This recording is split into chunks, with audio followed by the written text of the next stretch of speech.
Appearance po. Ang tinatanong yung Appearance. date ng subpoena. Date Attorney ng Bato. subpoena, Your Honor, is 6th day of November 2024, which I believe this is a typo kasi magkakasunod ho ito doon sa mga inisyuhan namin na media personalities. Attorney Lotok, typo na yung affidavit mo? Typo pa yung subpoena? Hindi po. What are you Typo looking at? yun. The subpoena or the affidavit? Dalawa yan eh. What are you looking at, Attorney Lotok? subpoena, Your Honor. So the subpoena is dated November 6.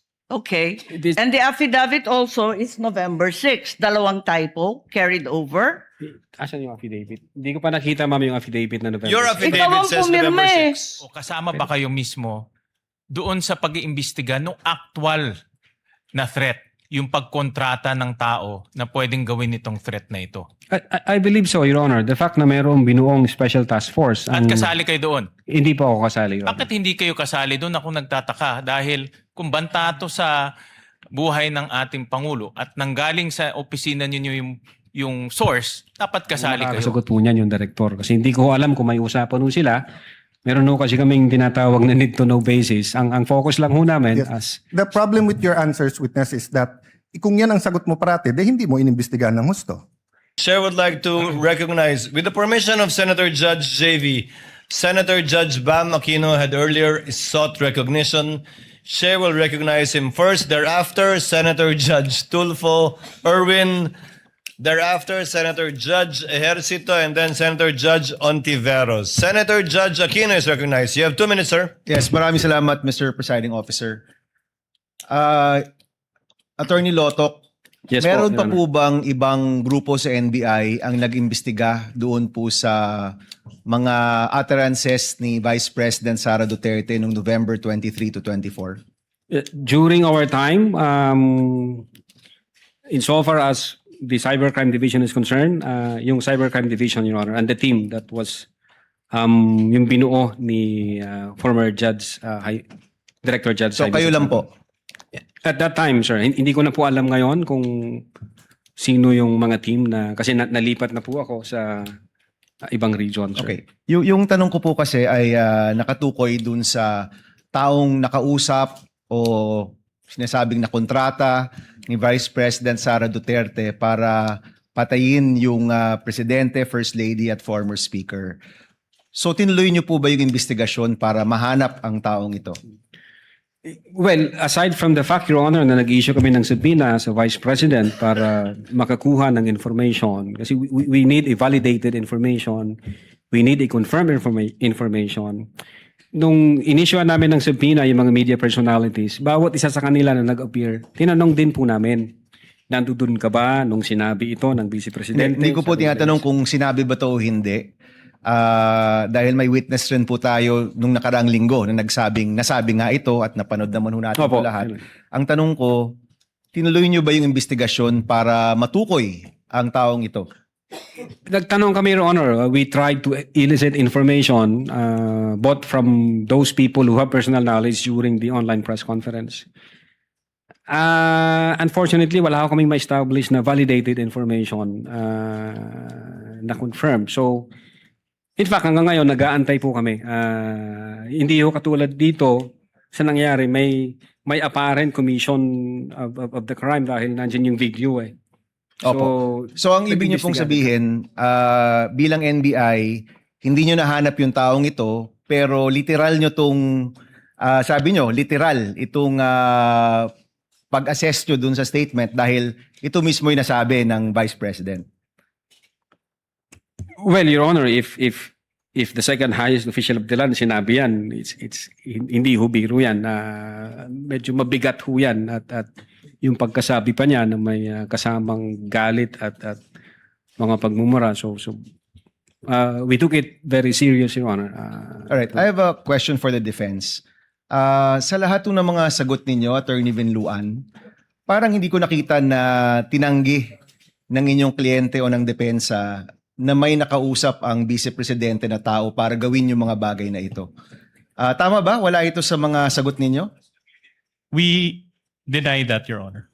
You deny? That is not accurate, Your Honor, and we will present evidence or counter evidence to prove Okay. that. So let me clarify. Sa lahat ng sagot ninyo so far, hindi pa nyo tinatanggi ito, pero in your time presenting evidence, you will deny that there was a person contracted by the Vice President. Your Honor, to clarify, I don't understand, Your Honor, when we were asked, but In your because answer, you have an answer. There is an impeachment we complaint. denied it, Your Honor. We denied it in our answer, which we filed before the Senate Impeachment Court. You denied it in your answer? Correct, Your Honor. If I remember correctly, ang nabanggit doon ay freedom of expression. Was there an exact statement there na hindi totoo na meron ngang kinontrata ang o kinausap ang Vice Presidente para gawin ito? We maintain our position that we denied it, Your Honor. Okay. It is there in our answer. Mr. President, I don't want to take up time, but I do want to check the official records and look for this because I don't remember seeing that in any of your answers, Mr. Your Honor, all allegations were denied. It's a general denial, a blanket denial.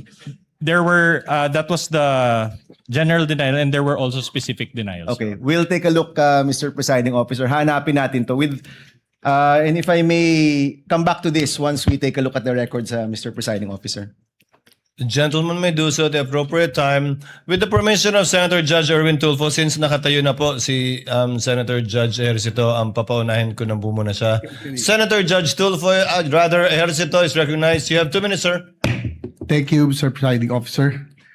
Tanong ko lang, no, just to clarify, may we know if the NBI has the authority to issue subpoena against impeachable officials? Kasi kanina po, no, sa mga pinisend kanina, subpoena po ang inyo pinadala sa Vice President instead of a mere invitation. Yun lang po, clarify ko lang po. Yes, Your Honor. Under Republic Act 10867, the NBI has authority to issue subpoena. And as a matter of fact, the case involving the Vice President falls under Section 5, Paragraph G, which the NBI has primary jurisdiction to undertake investigation, Your Honor. Likewise, for the information may we know what constitutes a grave threat that will prompt the NBI to conduct an investigation as compared to a light threat? No, what are the elements that are needed to be present to be considered a grave threat? Well, for grave threat, Your Honor, if naalala ko siya, if a person threatens another person with the infliction upon the latter's person, property, or honor, or that of the latter's family, with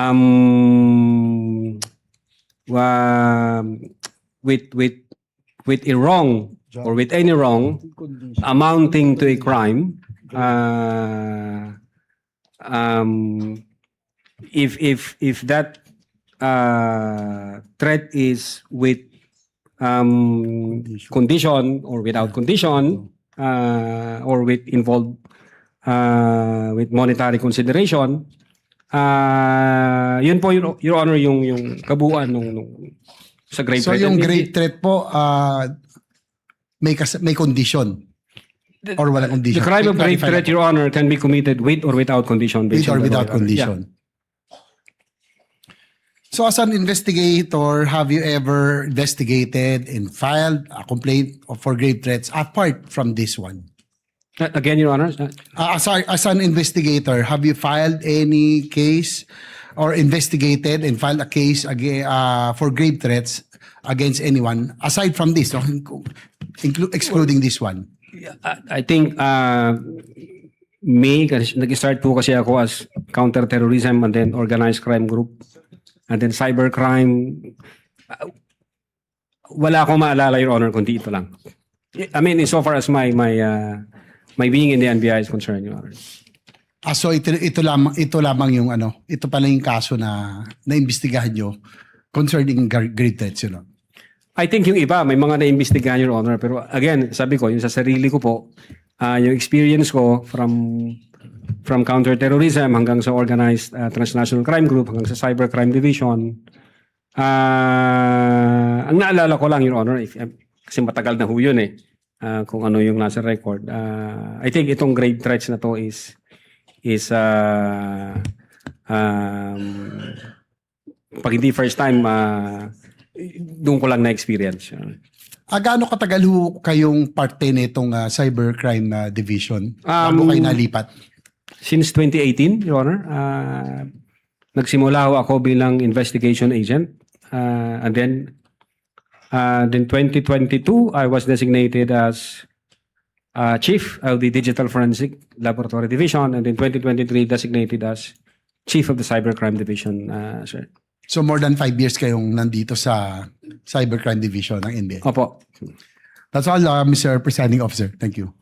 Thank you, Senator Judge Ejercito. Senator Judge Tulfo Irwin is recognized. You have 2 minutes, sir. You may proceed when you're ready. Thank you, Mr. President or Presiding Officer. I'd like to direct my clarificatory question to the witness on the stand, Mr. Presiding Officer. Attorney Jeremy Lontok, Opo, Your Honor. what findings, if any, convince the NBI the motive of the respondent to kill the president and 2 other people? Meron po bang kayong nakitang motibo? Kasi maaari pong sabihin lang nung isang tao sa sobrang galit niya, napag-usapan na po kanina yan, di ba? Spur of the moment. Pero did you find any motive? Bakit niya po gagawing patayin ang Pangulo? Yes, Your Honor. As I've said before, when we take into consideration all the facts and circumstances surrounding that issue, nagkaroon ng hindi magandang relasyon yung dalawa, and then nagbato na ang Vice Presidente ng mga salitang mabibigat laban sa Presidente. Pinapakita doon sa October 18 na toxic na nga yung relationship nila. Galit na galit si Sara dahil sinasabi ng Vice Presidente is politically motivated yung pag-attack sa kanya. And then at the same time, pinagtutulungan siya ng buong gobyerno. So, then na-trigger ho yun, if my memory serves me right, nung incident nangyari noong 23 November 2023, 2024. So parang nagpatong-patong na ho siya, convolution ng iba't ibang issue. So nakita ho namin, talagang galit ang Vice Presidente sa Presidente. Okay. So you saw that the Vice President is very angry, right? Galit po siya. Did the investigation uncover any evidence, if there's any, that the respondent had taken steps to carry out these threats or these statements that she made in public and online? Did you have or did you cover any evidence? Your Honor, insofar as the Cybercrime Division is concerned, we focuses on the investigation on the alleged grave threats and inciting to sedition.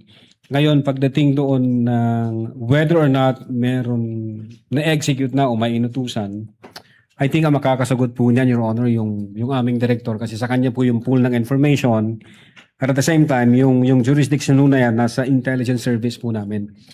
Kami ho nasa investigation service. So, insofar as the NBI Cybercrime Division is concerned, at that time, nakafocus ho kami sa grave threat and inciting to sedition. But insofar as whether meron na bang in-engage ang Vice Presidente, jurisdiction ho yan ng aming intelligence service. At maybe ang makakasagot niyan yung aming director kasi siya po yung recipient ng full of information from different divisions and regions. You mean the inciting to sedition will be answered by the director, is that correct? Kasi parang hindi po natalakay kanina yung inciting to sedition. Is it? Well, Your Honor, the inciting to sedition,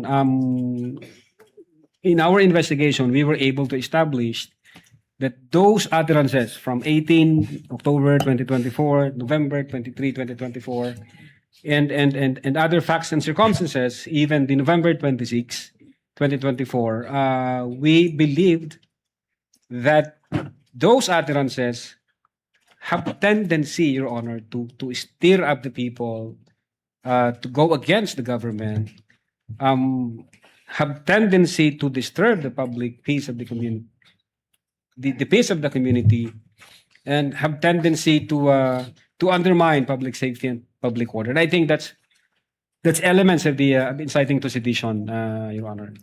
I have last two questions, Please proceed. Mr. Presiding Officer. So you're saying they're intertwined? Killing the president and then inciting the people to revolt against the government, they're intertwined. Is that what Ba- you're saying? Based on our findings, Your Honor. Based on your findings. And what could be the motive of the vice president inciting people to sedition, to revolt against the government, when in fact she will be the next president of the republic? She's been saying, and everybody knows, and she's been claiming. Why do you think? I mean, did you look deeper? Why incite to sedition? I mean, when in fact you're the vice president. Usually, in our country, Mr. Witness, the vice president would run for presidency. What could be the motive? Well, Your Honor, what we have established is the fact that the relationship between the two were already hostile. And what we established is the fact that the Vice President has committed grave threats and inciting to sedition. Yun ho yung focus namin, Your Honor. Insofar as yung mas malalim pa na motibo, wala akong personal knowledge. All right. Your Honor. Well, I'm running out of time. Can you identify the strongest piece of evidence which you relied in deciding to file these cases before the Department of Justice? And what is the status of this case, Mr. Witness? Well, Your Honor, the pieces of evidence that we attached or we incorporated in our investigation is sufficient and has satisfied the requirements of the quantum of evidence required, which is prima facie evidence with reasonable certainty of conviction. And the fact, Your Honor, that the Department of Justice has issued certification stating that your referral, your transmittal, has complied all the elements of the crime charge and therefore good for preliminary investigation. What is the status of the case, Mr. Witness? It's ongoing, Your Honor. If kung tama ang naalala ko, it's ongoing, Your Honor. One very, very quick question, Mr. Kindly Presiding wind Officer. up, Senator Judge. Do you think at this point you have an airtight case against the respondent? I believe so. Yes, Your Honor. Otherwise, the Department of Justice would not issue a certification stating to the effect na kumpleto ang elements namin, na nakuha namin yung requirement, at ready na siya for preliminary investigation. Thank you, Mr. Witness. Thank you, Mr. Presiding Officer. Thank you, Senator Judge Tulfo. Senator Judge Ontiveros, Senator Judge Villanueva, and thereafter we pause for a 10-minute break. You may proceed, ma'am. You have 2 minutes. Salamat, Mr. Presiding Officer. Attorney Lotok, Opo, yes, Your Honor. sa Affidavit of Investigation dated February 10, 2025, nirekomenda ng NBI na sampahan ng mga kasong grave threats at inciting to sedition ang vice-presidente. Pwede po bang idahilan sa mga kasong yan na nadala lang ng emosyon or may matinding trigger kaya nakapagsambit ng ganoon? I don't think, Your Honor, kasi wala naman ho sa elements ng grave threats yung situation na yon. As long as we were able to satisfy the elements for grave threats, Your Honor, and when the Department of Justice certifies na kumpleto yung elemento doon, so no, Your Honor, hindi ho yan mamatter doon sa findings namin. At yung sinabi po ninyong elements of grave threats, yun po yung 4 na in-enumerate nyo kanina. Ano pong elements of grave threats? Yes, Your Honor. Number 1, that a person threatened to inflict another person upon the latter's person, honor, or property, or that of the latter's family with any wrong. That's the first element. The second element, that wrong amounts to a crime.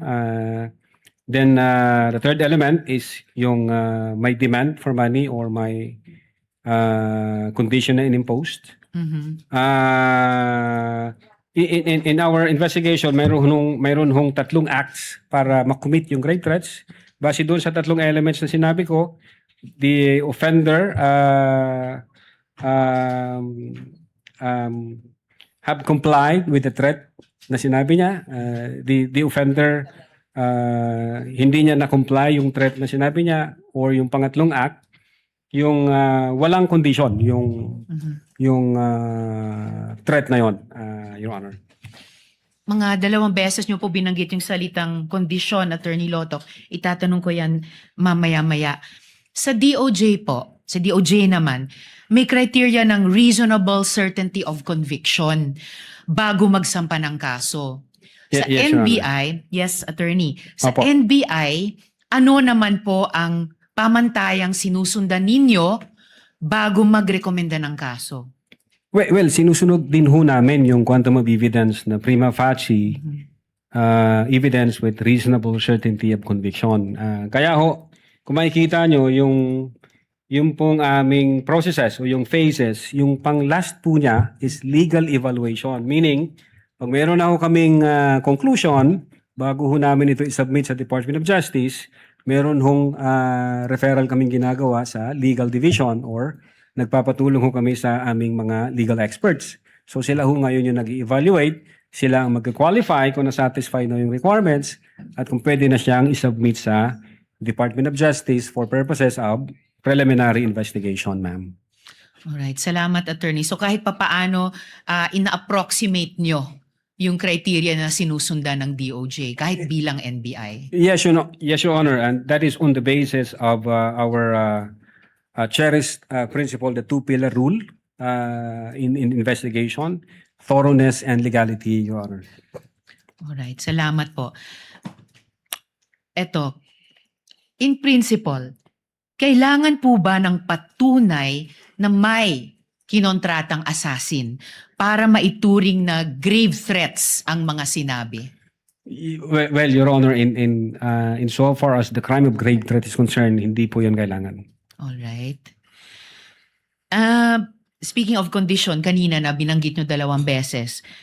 Posible po ba ang grave threats kahit may kondisyon ang banta? Ibig sabihin yung kapag ito nangyari sa akin, ito ay mga gawin mo.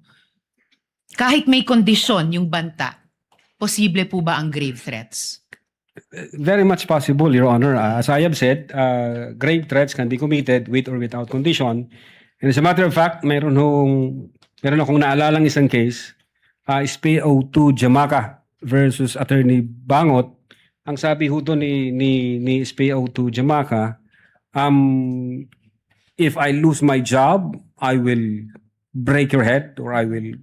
So it's for us, it's a kind of event-based condition na matitrigger yung execution ng threat pag nangyari yung event.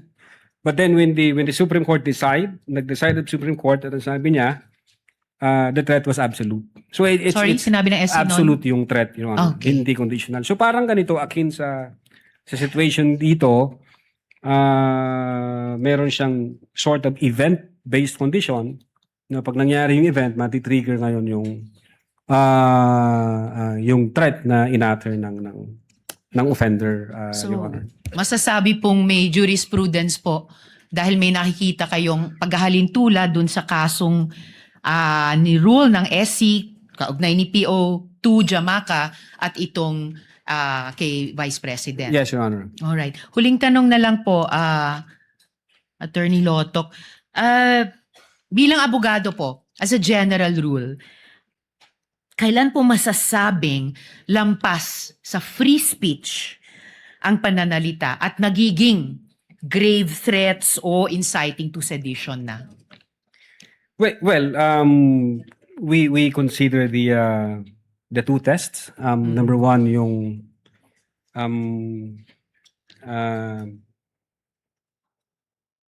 Hindi ko mabigkas, Your Honor. But it's like, ano bang tendency rule? If I may, Your Honor, just to refer my notes. May he, presiding Just- officer. Kunti lang Witness po. may do so. Yeah, yeah. Kindly turn on the mic. Witness may do so, yes.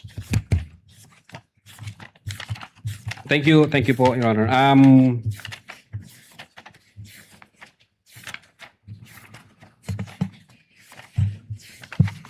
Yeah, we consider, Your Honor, the clear and present danger rule and the dangerous tendency rule. But among the two, ang nakita ho namin yung the dangerous tendency rule, meaning if the speech would have a tendency to create chaos or to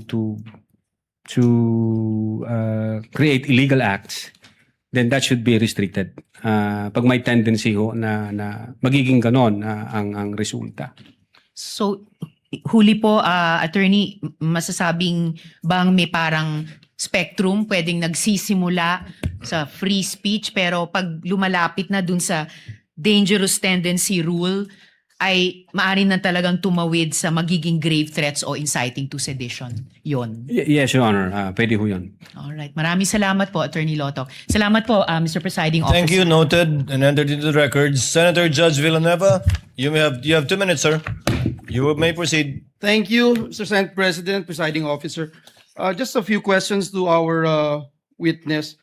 Mr. Witness, it's been mentioned several times the importance of your investigation, that it falls under yung prima facie evidence with reasonable certainty of conviction. And nabanggit niyo po na fulfill po lahat yan, no? Kaya ho siguro nagkaroon ng first report at second report. Is that correct? Yes, Your Honor. And can you just for the record give us an idea ano yung mga boxes that you have to fill in para pumasok po dito? You mean, Your Honor, yung comment ng Department of Justice dun sa first affidavit namin? Yes, to make it clear na it's indeed goes dito sa pumapasok siya dun sa prima facie evidence with the reasonable certainty of conviction. Well, basically, Your Honor, yung requirements na binigay ng DOJ from our point of view were administrative requirement. Hindi ho yun yung sustansya ng aming affidavit.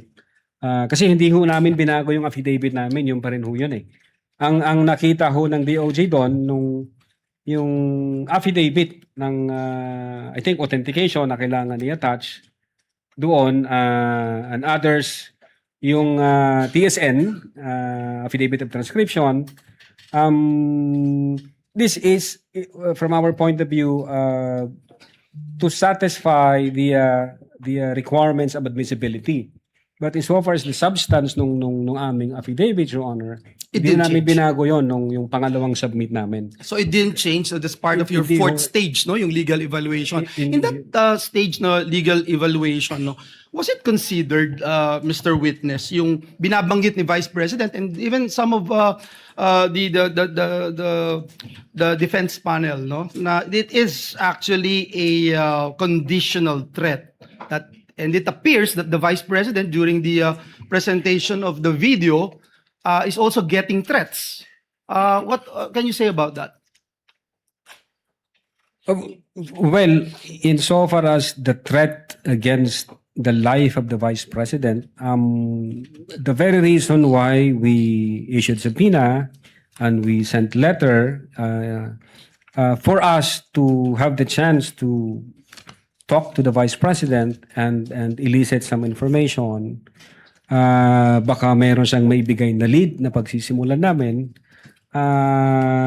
Unfortunately, hindi ho siya nagpakita ng 2 beses at wala ho siyang may ipinadalang representative para magbigay ng info. Kahit info lang na mapavalidate namin, then matitrigger ho yung aming... But part of your investigation, did you pursue that? If indeed there is a threat to the Vice President? Yes, Your Honor. We nag-check kami sa mga open sources.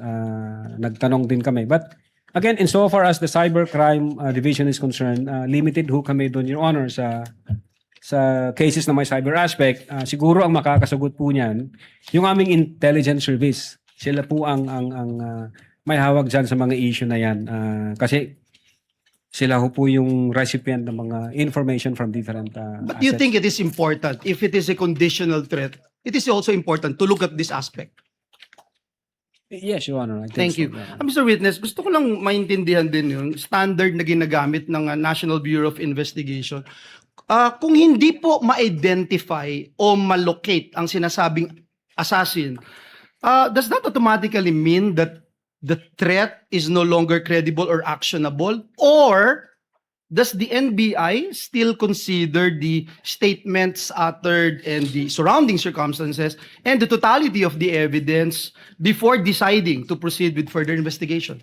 No, Your Honor, the threat was absolute. We follow the test of mens rea, Your Honor, in considering whether the threat is totoo. Una, we examine the utterances objectively, and we interpret the same in light of the circumstances where the utterances was made, the manner in which they were spoken, the person to whom they were addressed, the relationship between the parties, and the reactions of the recipients of those utterances, Your Honor. Yes, So- yes, thank you, Mr. Witness. I have here with me yung binanggit po nyo sa notes ko, yung 4 stages, identification, and pag-preserve ng digital evidence, collection of evidence, analysis and attribution, legal evaluation, and then you have the 3 statements. Binanggit nyo rin tanggalin ulo niya, toxic relationship, and I always see myself cutting his head. Now, you also mentioned the factors considered: delivery, manner, literal meaning, nature of the instruction, relationship of the parties, and last but not the least, yung utterances na Opo. binanggit nyo doon sa October 18 and November 20. Last question, Director Luntok. Bukod po doon sa authentication ng recordings, maaari nyo po ba sa amin ipaliwanag yung kung ano po yung mga naging batayan ng NBI sa pag-assess sa mga pahayag ng respondent? Halimbawa po, binabanggit po ninyo yung kakaibang bagay na nangyari dito sapagkat ang binabanggit nyo pong nagbibigay ng statement ay dun sa nakita nating video ay no other than our Vice President, no? Yes, So, Your Honor. did her position, her access or authority naka-apekto po doon sa how your investigation was conducted? Yes, Your Honor, as I've said a while ago during the direct examination, in the analysis phase, we considered the intent, the capability, and the motive, Your Honor. Kasama po yun, kinonsider po namin. The fact that she is the second highest official of the land, and definitely she's capable of doing so. And then there is that motive in the sense na may mga issues na sila, galit na ang Vice Presidente, then na-trigger dito sa November 23. And you would say it's not usual, the usual. It's not a usual. Thank you, Mr. Witness. Thank you, Ayun po. Mr. Presiding Officer. Thank you, Senator Judge Villanueva. We will be pausing for a break, Senator Bam. Point of order lang. Mr. Presiding Officer, may hiningi What po is the tayo. pleasure of Senator Judge Aquino? No, just a point of order, Mr. Presiding Officer. May hiningi po kami sa defense na pagklaro. May we tackle this after the break if they have identified it in their pleading? This in relation to your question earlier. After the others shall have been able to speak, Senator Judge Aquino, we shall be pausing for a break for 15 minutes. We shall resume on 4:54.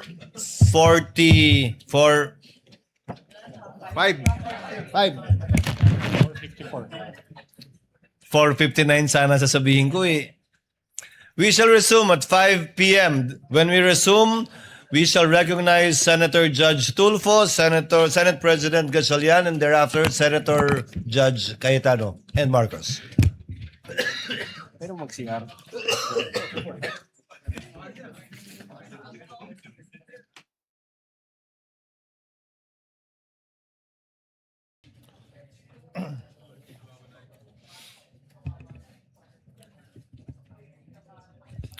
The trial is resumed. Senator Judge Tulfo Rafi is recognized for his intervention. You have 2 minutes, sir. You may proceed when you're ready.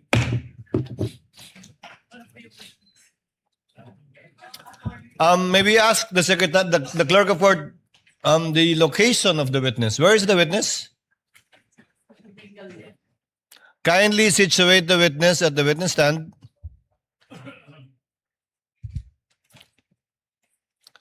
Henceforth, the clerk of court is directed to kindly make sure that if a time is given by the presiding officer, that the witness will already be at the witness stand by that time.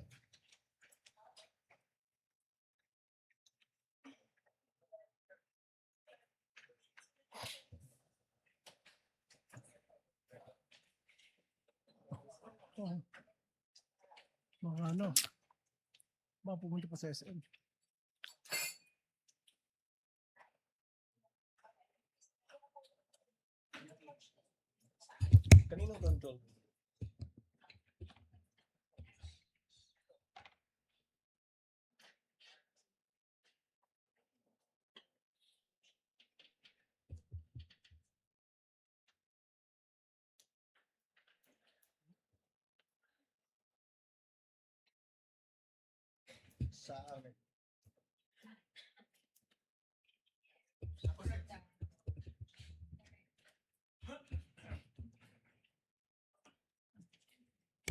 The sergeant at arms is directed to be more mindful insofar as the time of the court is concerned in bringing the witness back to the witness stand whenever we go on recess. Attorney Locke, you shall be under the same oath. You may sit down. Thank you, Your Honor. Senator Judge Tulfo, you may proceed. Thank you, Mr. Presiding Officer. Mr. Witness, do you consider yourself as an expert when it comes to threat assessment? Threat assessment, Your Honor? Yes. An experienced investigator, Your Honor. There's a difference between an investigator as opposed to threat assessor. Somebody who assess a threat being given against a person or individual. Kasama dyan, halimbawa, mag-iimbestiga ka, tatanong ka sa mga testigo, tatanong ka sa mga taong nakarinig tungkol doon sa banta, titingnan mo yung security detail niya, saan siya nakatira, etc., etc. Yes, Your Honor. Just an experienced investigator, Your Honor. As an experienced investigator. Opo. So sa ginawa mong pag-iimbestiga, whether or not merong real or imminent threat against the Vice President, sino-sino po yung mga naimbita nyo at na-interview? Yung media personalities po, Your Honor, from late Saidin Reyes to Bones Magsambol to others, lahat po sila tinanong namin kung kilala nila yung kinausap na ni VP Sara, yung tao na kinontrata. Lahat po sila nagsabi na hindi nila kilala at wala silang alam doon. Did you also invite Princess Maui, yung influencer na nagtanong kay VP Sara during that online press conference? I believe so, Your Honor. I asked the executive officers back then at ang sabi nila sa akin, hindi ho nag-appear chief. So you invited her pero she failed to appear. yes, Your Honor. Yun po yung report sa akin ng aking mga executive officers. Okay, so masasabi niyo ba na talagang merong imminent threat, real and imminent threat against the life of the Vice President based on the investigation you conducted? Against the life of the Vice President, sir? Yes, Vice President. Kasi siyempre, pag nag-imbestiga doon sa Presidente, dapat imbestigan mo rin yung threat against the Vice President para patas. Yes po. Precisely, the reason po, Your Honor, kung bakit ho namin inimbitahan ang Vice Presidente, may separate ho kami na sulat noong December 2. In-inform po namin siya na, ma'am, iniimbestigahan din ho namin yung alleged threat against sa life mo at para ho ma-expedite ito, bigyan niyo po kami ng any information na pwede maging lead doon sa investigation namin. Unfortunately, wala ho kaming na-receive na information. Hindi naman po kasi nag-appear ang Vice President, Your Honor. Pero nagpadala ba siya ng representative to represent her doon sa sabina ninyo na pinadala sa kanya? Nagpadala siya po ng representative and then with a letter, sir. In fact, 2 beses po yung letter na yon. Yung unang letter niya, Ang sabi niya, hindi siya makaka-attend kasi nga meron siyang office matters to attend to. Yeah. Sorry to cut you off. Napakinggan na natin yan para mapaiksi tayo. So, sino yung representative na pinadala niya at ano na pag-usapan ng NBI investigator at saka ng representative ni BP Sara? I think it's Attorney Paul Lawrence Lim, kung di ako nagkakamali. Ang kumausap sa kanya, Your Honor, yung dating Director Jaime B. Santiago. What was discussed during that meeting between attorney, ano pangalan ulit? Lawrence Lim po. Attorney Lawrence Lim and the people from the NBI, particularly the investigators investigating the threat against the Vice President. Yun nga, pinapaliwanag lang ho ng abogado, Your Honor, yung laman ng letter kung bakit hindi makakapunta yung Vice Presidente. And in fact, doon sa pangalawang letter, may sinasabi ang abogado na 6 years ago, may threat ang Vice Presidente. So hopefully confident ang Vice Presidente na iimbestigahan nyo rin yung issue na yon. So 6 years ago, pero hindi niyo ba 6 years, 6 months. Okay. 6 months yata, Your Honor, 5 to 6 months. All right. So if I'm not sinabi mistaken nung representative ni VP Sara na 6 months ago there was a threat against the life of the Vice President. Yun po yung nasa letter. Okay, inusisan niyo ba kung ano yung threat na pinagsasabi niya? Nagkandak ho kami, Your Honor, ng open source. Wala ho kami na-validate, sir, na aside doon sa pag-aalis ng 75 personnel na security personnel from BPSPG, Okay. and then inilipat ho sa Manila, wala ho kaming na-validate nor na-confirm. Wala na-validate. Pero- Your Honor, insofar ho as Cybercrime Division is concerned, pero hindi ko po alam, baka yung intelligence service namin meron o kaya yung director may alam. Last na lamang, Mr. Witness. Kasi sabi mo, ulitin ko doon sa 6 months ago naka-receive ng threat against her life ang BP. Sabi mo kanina, If I may, sabi Your ng Honor. abogado, right? So, kasi kung ako sa'yo, if I was the investigator, I would say, okay, ano yung threat 6 months ago?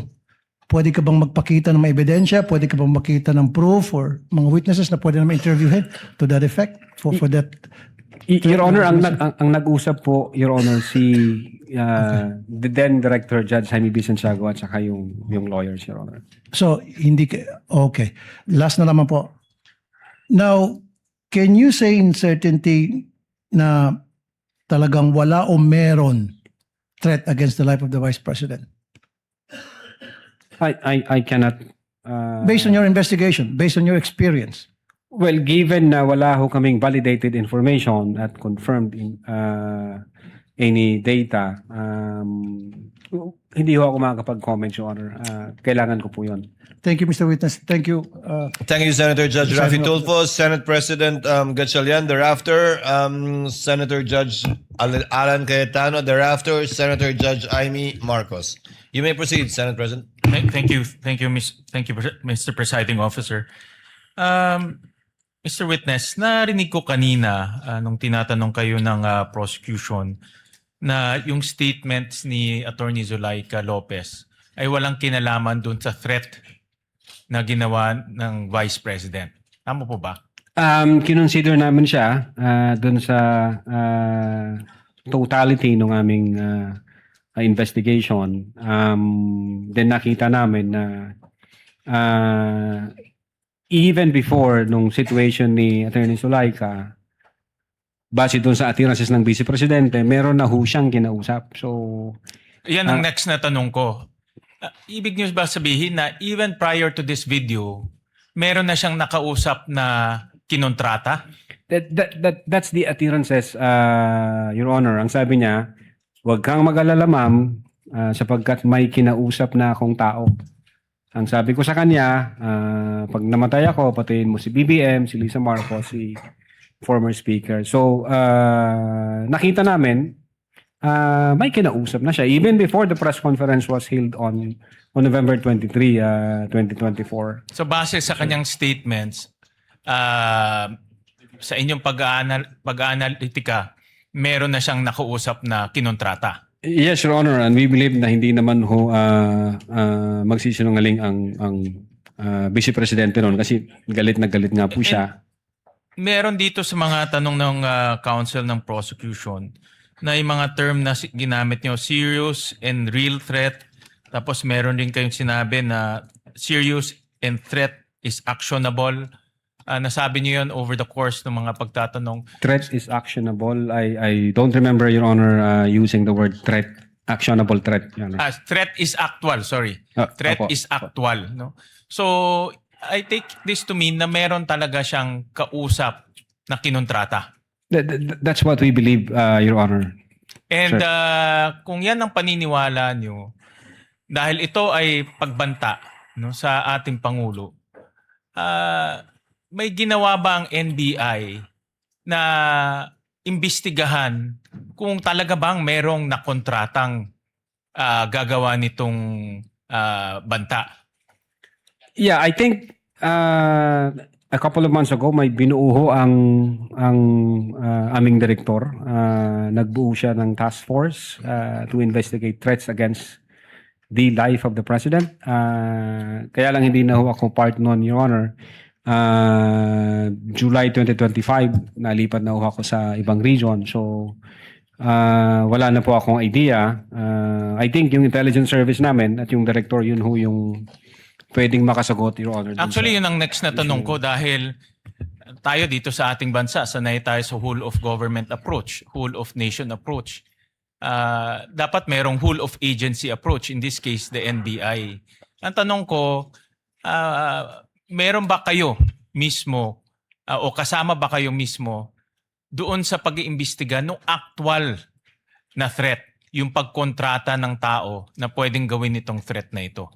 I believe so, Your Honor. The fact na mayroong binuong special task force. At kasali kayo doon? Hindi po ako kasali, Your Honor. Bakit hindi kayo kasali doon? Ako nagtataka dahil kung banta to sa buhay ng ating Pangulo at nanggaling sa opisina ninyo yung source, dapat kasali kayo. You mean, Your Honor, since nasa regional office ako, nung nagbuo ng task force, definitely, itatap nila yung mga regional offices. Na meron ba dyan sa region ninyo na information o intelligence na ganito? Meron hong ganong practice, Your Honor. Pero kayo mismo, kasali ba kayo doon sa nag-imbestiga nung actual, yung kinontratang tao? At meron bang nakitang ganon? Hindi ko masasagot yan, Your Honor. Ang makakaalam po niyan, yung aming intelligence service kasi nasa 40 po nila yan at ang aming director. At meron bang ginawang coordination? Kasi ito, Pangulo, no less than our President. Meron bang ginawang coordination kayo o yung binuong task force ng NBI kasama ang nag-coordinate sa NSC, nag-coordinate sa PSG at sa iba pang mga national agencies? Dahil Pangulo natin to eh. Opo. Meron bang ganun na ginawa kayo o yung binuong task force? Well, insofar as the Cybercrime Division during that time, ang focus ho namin is yung investigation dun sa threat against the life vis-a-vis yung November 23, 2024 utterances. Now, insofar dun sa sinasabi niyo po, Your Honor, ang makakasagot po niyan, yung intelligence service po namin. Kasi ano na po yun eh.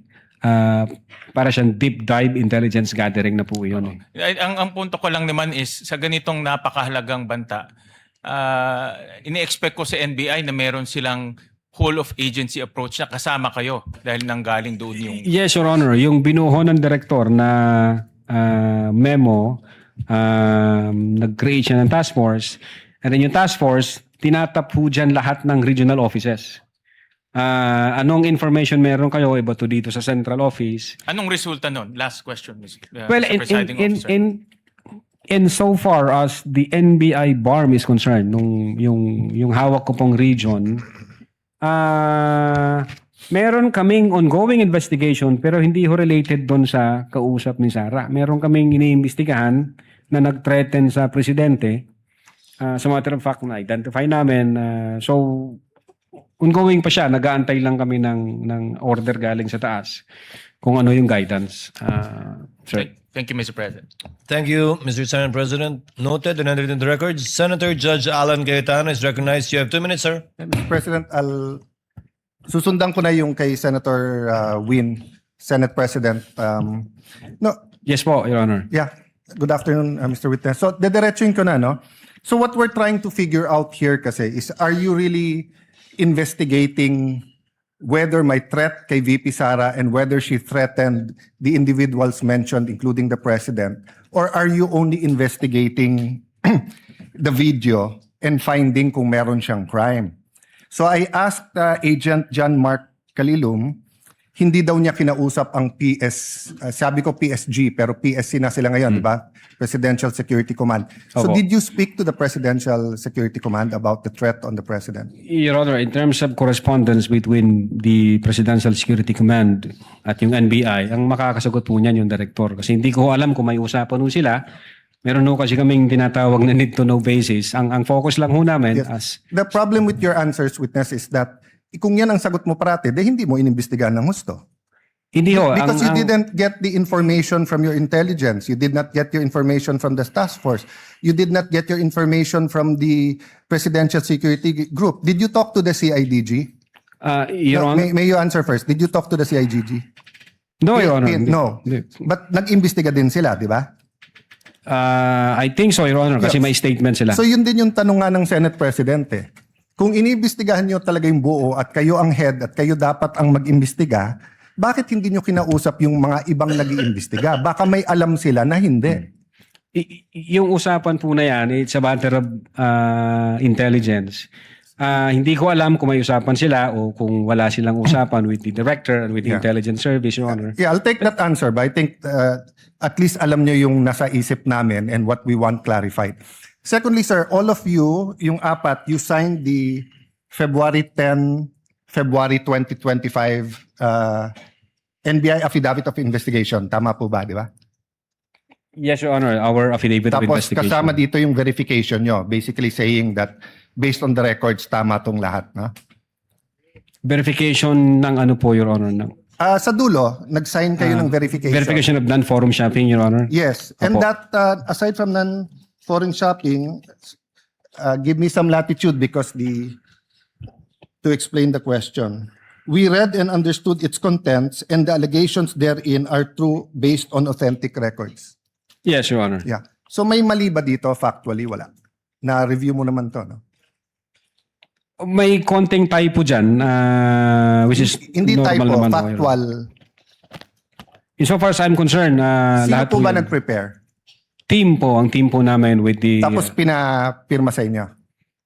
Hindi ho, kami ho nagtulong-tulong mag-draft ng affidavit of investigation, kung ano yung legal basis namin, and then we agree and we concluded na ito yon. Then ito yun. someone And then, typed it up, then you signed.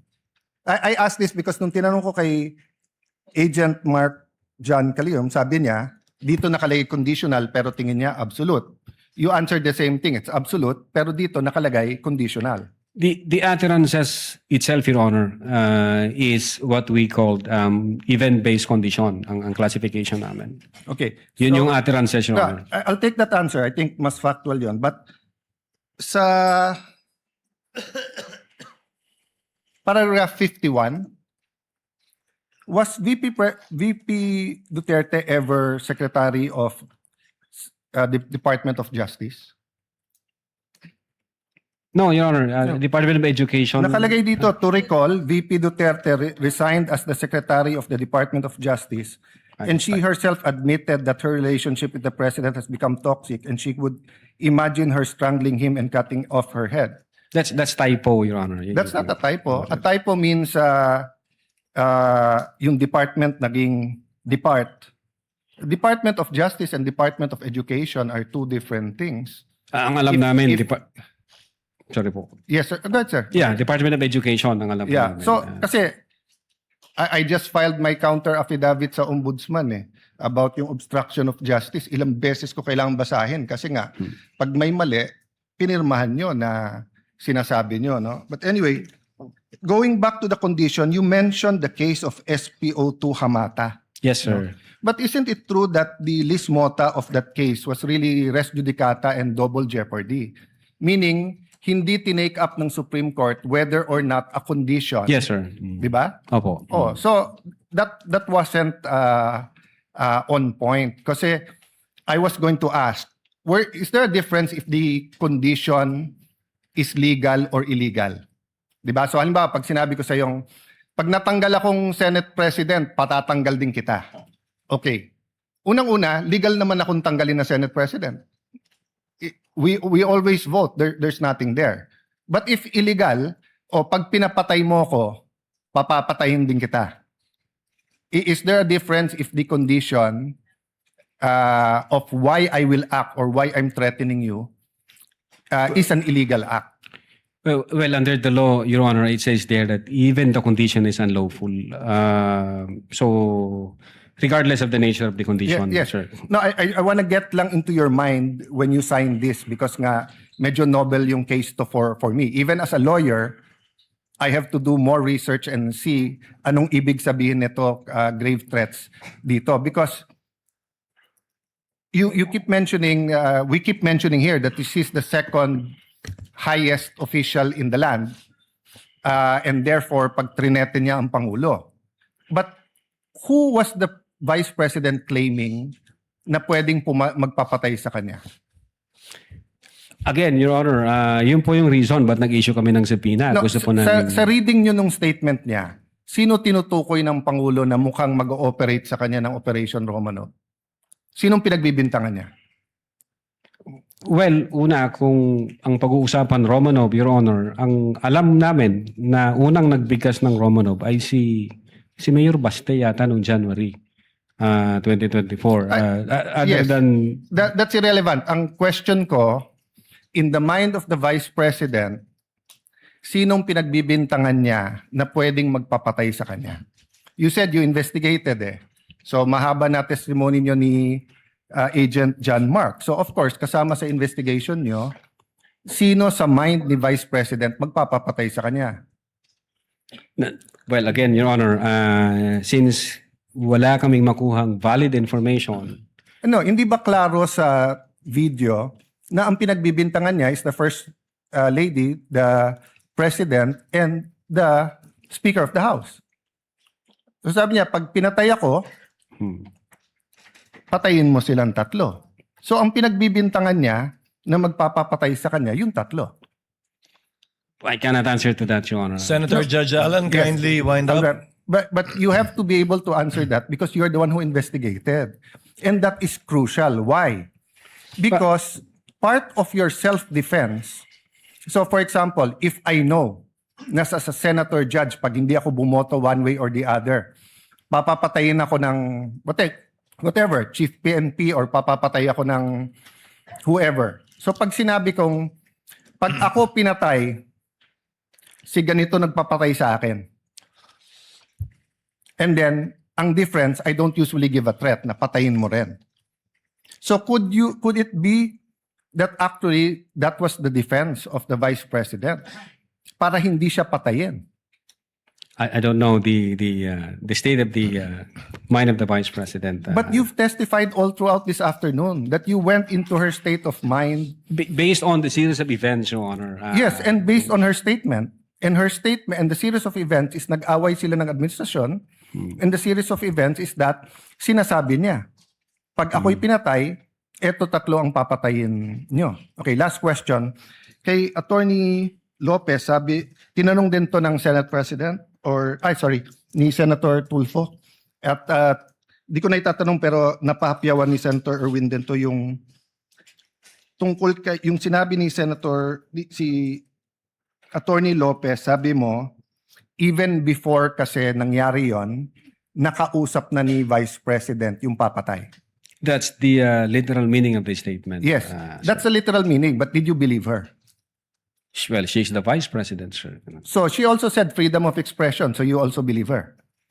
Not based on the evidence that what we gathered, sir. No, okay, so I'll stop there but I'll read to you.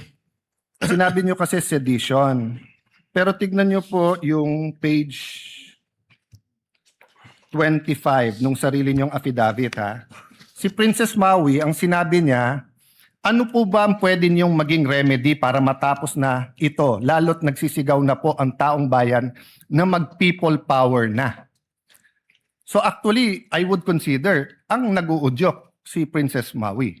Of course, we can discuss people power, pero tignan niyo po ang sagot niya after yung sa pagpatay. Ang laban ay wala dyan sa EDSA, ma'am. Wala dyan sa mga highway. Ang laban, ma'am, nandun sa loob ng palasyo. Yan ang problema.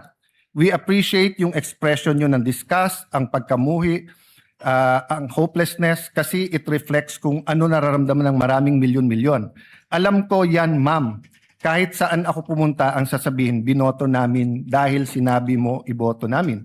So if I look at that statement, parang baliktad. Parang sinasabi niyang huwag kayo mag-people power. Hindi, actually, kung babasahin po natin yung buo, may sinabi siya doon na natutuwa siya sa ginagawa nila. Sa ginagawa nila na active nagrarally. Pero sa people power, ito yung exact. But I won't argue with you. I'm just trying to get into your frame of mind. Yes, Your When Honor. do you believe her and when do you not believe her? And what did you actually investigate? We based everything on the evidence that we've gathered. Thank you, sir. Presiding Officer. Thank you, Mr. Witness. Opo. Thank you, Senator Judge Alan Cayetano. Senator Judge Marcos, thereafter, Senator Judge Aquino. Senator Marcos, you may proceed, ma'am, when you're ready. Thank you very much, Presiding Officer. And Attorney Lontok, Yes, ma'am. maupay nga pag-abot din Mapaya hindi kulog, ma'am. aton Senado. Opo, ma'am.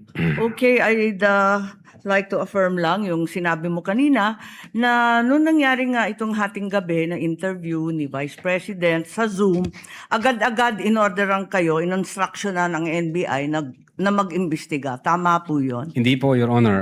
Sabado po yon, lunchtime, mayroon kaming meeting ako with the then Director Santiago. I think between 12 noon and 1 p.m. And then mayroong instruction na nanggaling kay Delta Santiago na, Jeremy, may kumakalat sa social media, may mga utterances na ginawa ang Vice Presidente. Imbestigahan natin. Since may cyber aspect ito, imbestigahan nyo na. Doon po nagsimula yon. Tama. So anong araw yon? Kasi andito sa inyong affidavit of investigation at yung sinabi ninyo na on even date, ang tinutukoy mo ba yung November 23 din? November 23, ma'am. Kasi natapos ho ang Oo, live- gabing-gabi kasi yon di ba? madaling araw po ng alauna, ma'am. That's right. So, nag-meeting kayo kaagad-agad? Ganun ba? Hindi, ma'am. Hindi po kasi namin alam yun. Kailan kayo inutusan na mag-imbestiga? During lunchtime, nung may meeting kami ni then Director Santiago, pero iba ho ang iniimbestigahan namin krimen.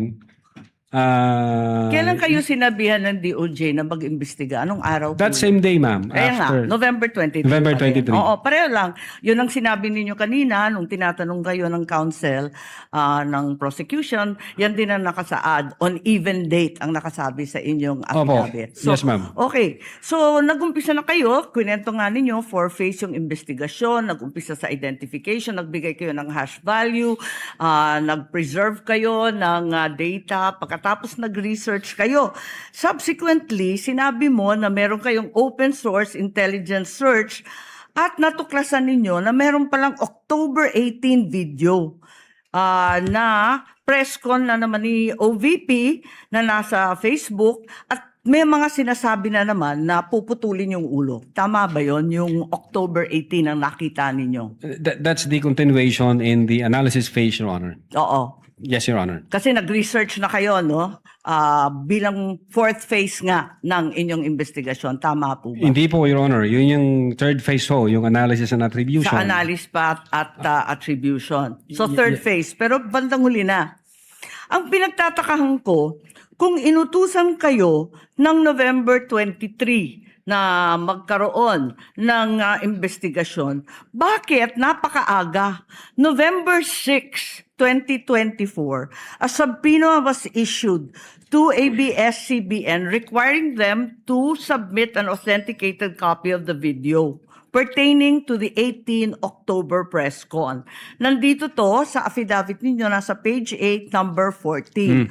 Kung inutusan kayo ng November 23, ang ibig ba sabihin, November 6 pa lang, minamanmanan na si Vice President? Iniimbestigahan na siya bago pa yung Zoom conference sa Kongreso?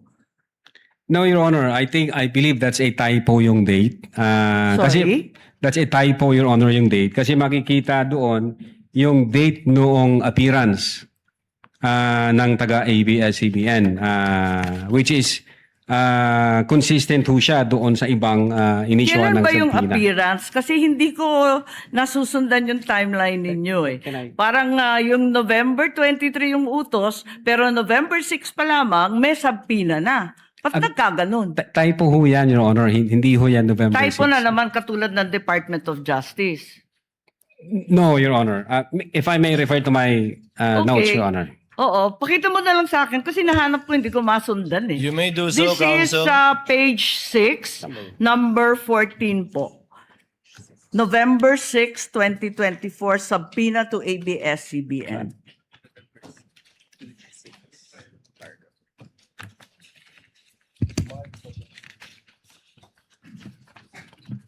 Yung subpoena mismo.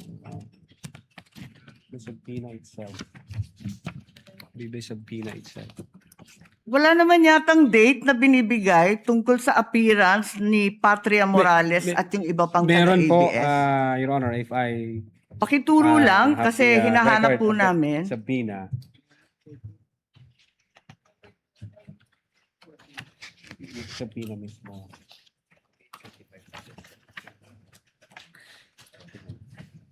For information, the time of Senator Judge Marcos is over. Kindly. Yes, but he's still responding Of course, to the we same will wait for question the if you will response allow. first. Siya po yung matagal, hindi tayo. We're only counting your the questions that you asked, not the answer. Neither are we counting the waiting time for the witness to answer.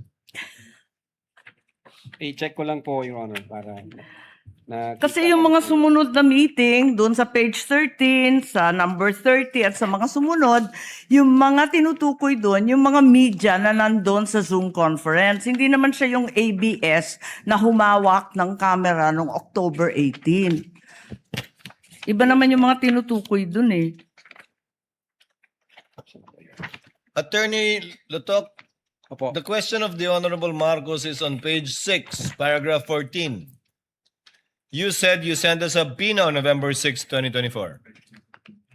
Unfortunately, because the annexes are not part of the document marked, it's not here. So the question is quite clear. If it's a mistake, then what is the correct date of the subpoena? If I can see the real subpoena, Your Kindly Honor. talk to the mic, please. Yeah.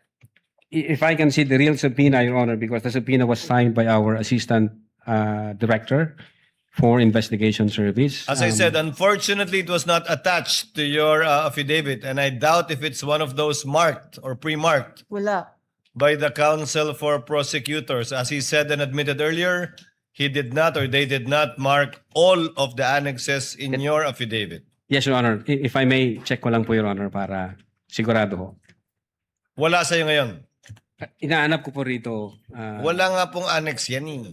Wala sa annex at wala rin sa affidavit. Kasi yung mga media na tinutukoy sa ibang pahina, yung mga nag-interview nung Zoom conference. Dito ho yung certified true copy daw, Your Honor.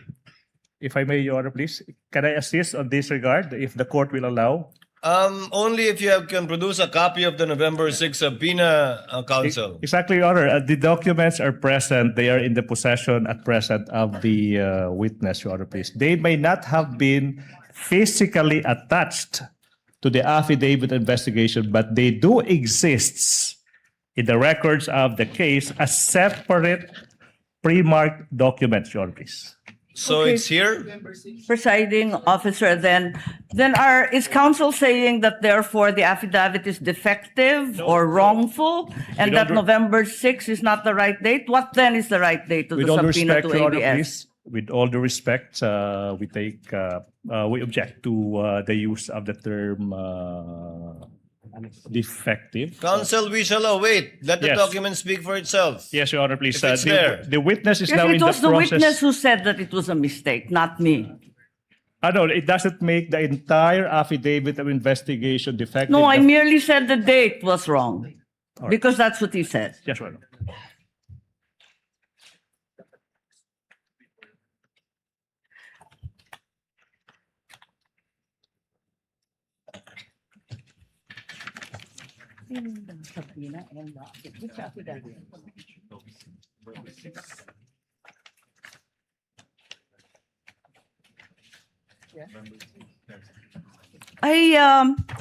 it's just been brought to my attention that, in fact, presiding officer, two documents were issued on November 6. Not only the subpoena to ABS-CBN, but further the affidavit of investigation regarding the October 18 press con.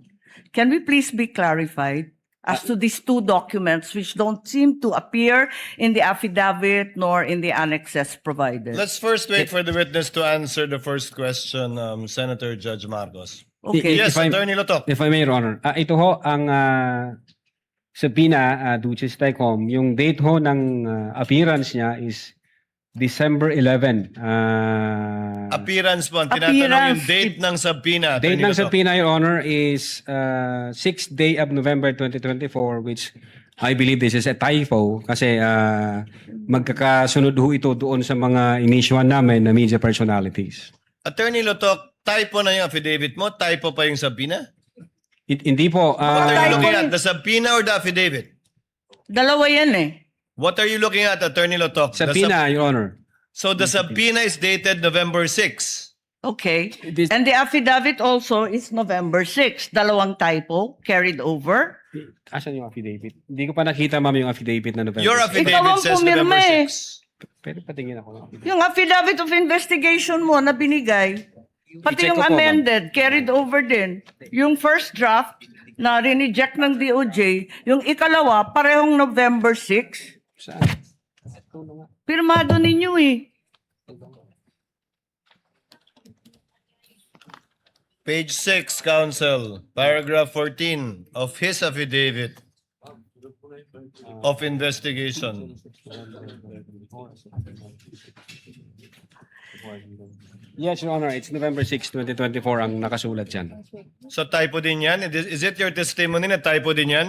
I believe so, Your Honor. Kasi ang intention namin dyan is 11 December 2024. Anyway, Senator Judge Marcos, the document will let the document speak for itself. That would be the best evidence of it, if at all, of the dates Thank you. of either the subpoena and or the affidavit. Yes, presiding officer, just to provide our witness a chance to correct himself or the documents, sa palagay mo, ano yung tamang date kung mali yung November 6?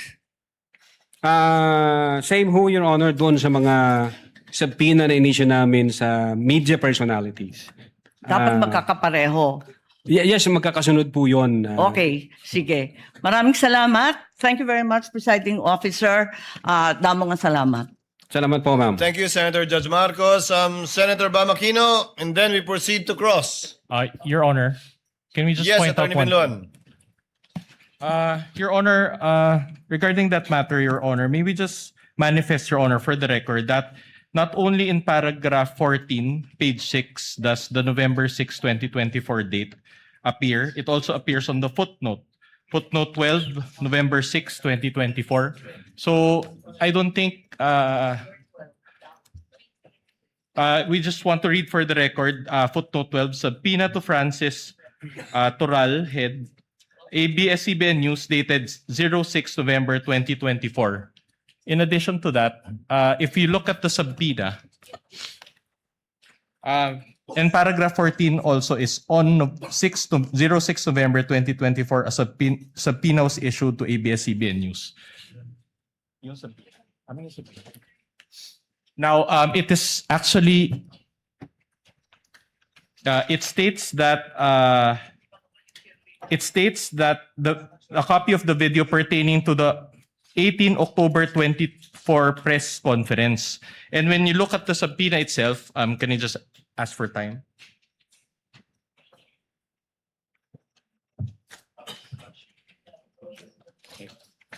The subpoena, if you look at the subpoena, there's an attachment, and the photo there contained therein actually pertains to the 18 October 2024 press briefing. So in other words, Your Honor, this is a substantive, this is not a mere typography. Objection, Your Honor. Counter manifestation. The witness said it's typographical, that you are milking that and say it's substantial. Just The for the manifestation- record, ito sa The manifestation. That's manifestation why of a counsel for counter-manifestation. respondent is duly noted. Insofar as the counter manifestation of the counsel for prosecution, the witness already answered. That is a typographical Thank you so much. error from his point of view. Senator Judge Bam Aquino. Yes, Then we proceed to cross. Maraming salamat, Mr. Presiding Officer. So ito po yung continuation po to nung tanong ko kanina tungkol sa general denial tsaka specific denial. Pero bago yon, Attorney Venluan, let me ask Attorney Lotok. Kanina po, tinanong kayo kung bakit nyo tinuloy yung kaso, no? Why you continued with filing. Sabi niyo po kanina, hindi naman siguro siya magsisinungaling. Siya meaning the Vice President. Could you just quickly tell me, what do you mean by that? Hindi naman siguro siya magsisinungaling. Well, the surrounding circumstances, Your Honor, at that time, yung atmosphere, sabi ko nga, galit na galit siya at madiin yung kanyang mga binitawang salita.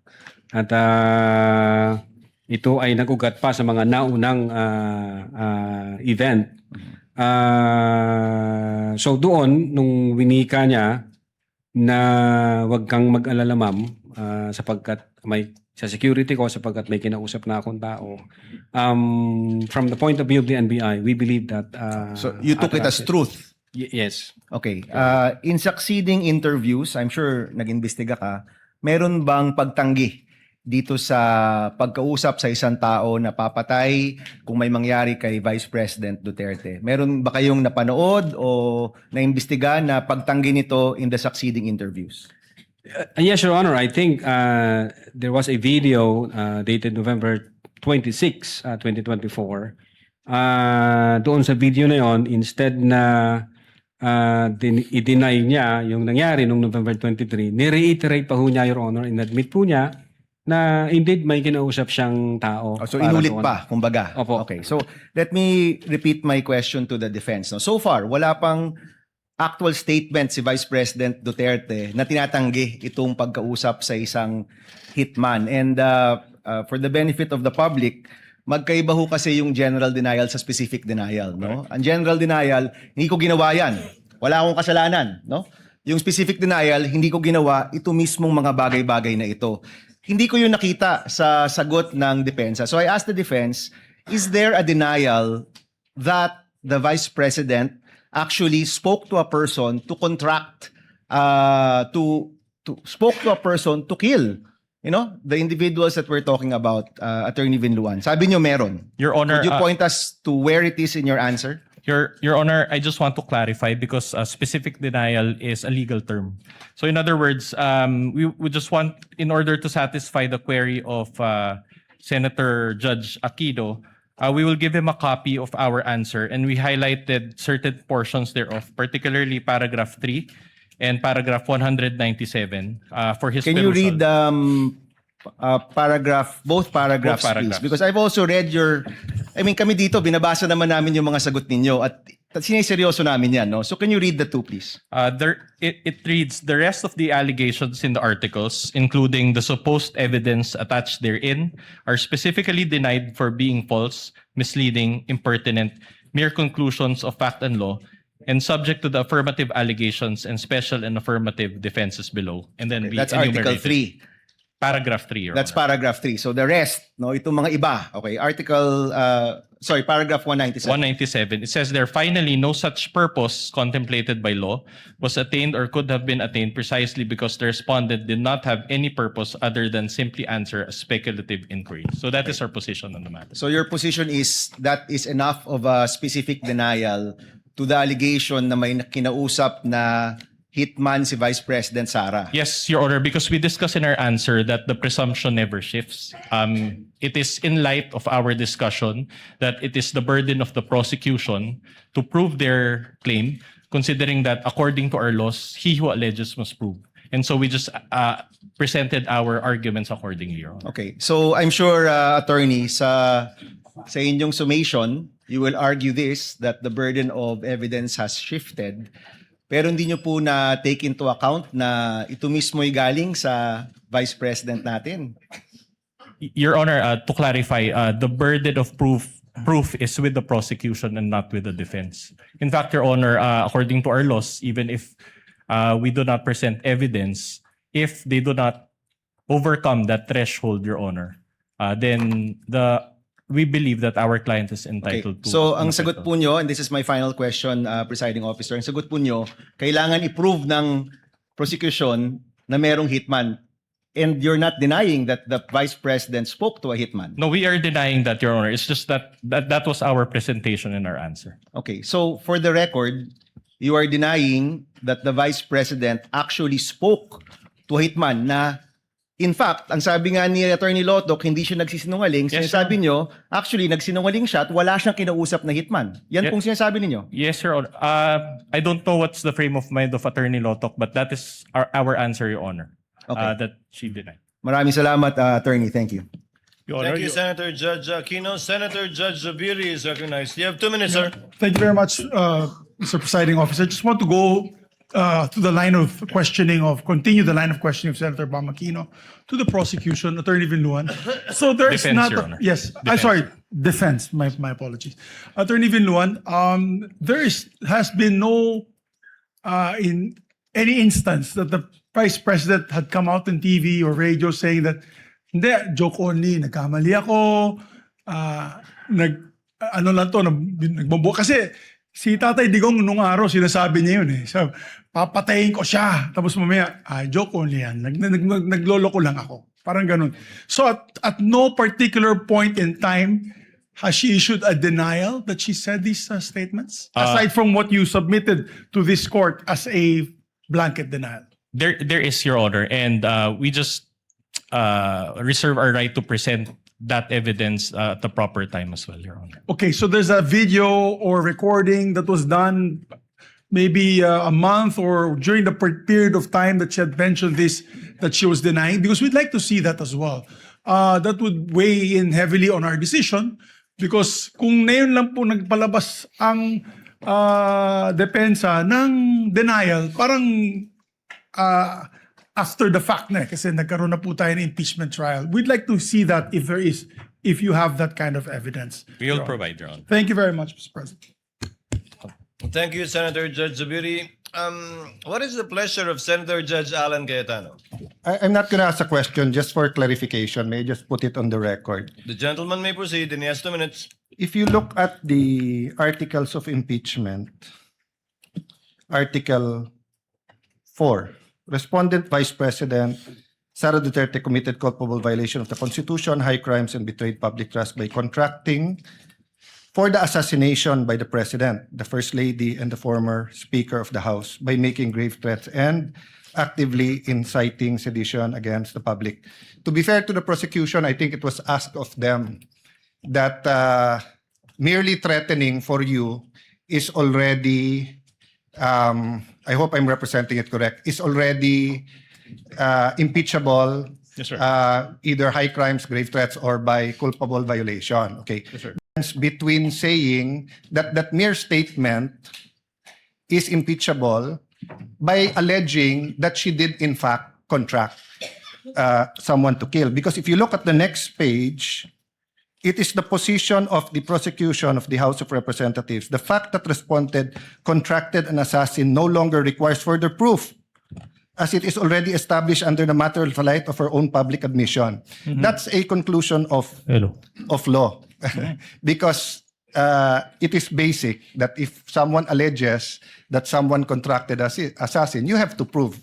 Your Honor. Diba? So what I wanted to clarify, and Yes. to be fair to both sides, you can comment.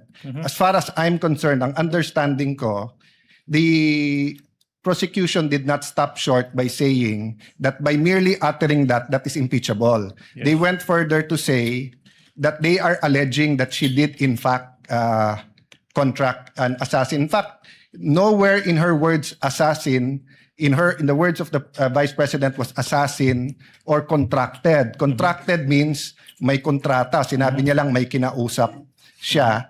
And yung assassin came from, at least on these documents, from them. So I just want to clarify because baka yung manunod, bakit nga naman hindi kailangan i-prove nasabi in public? Those, what I wanted to clarify, those are two different things. Whether the threat as said is an impeachable offense, But if you're alleging that there was an actual assassin contracted, you have to prove that. Yeah. Your As Honor, far as I'm concerned. Can I Mr. reply to that, Your Honor, please? No need to reply. The Senator Judge Cayetano was not asking a question. He was merely making a manifestation for the record. Let's move on, counsel. Counsel for the respondent, are you, if you're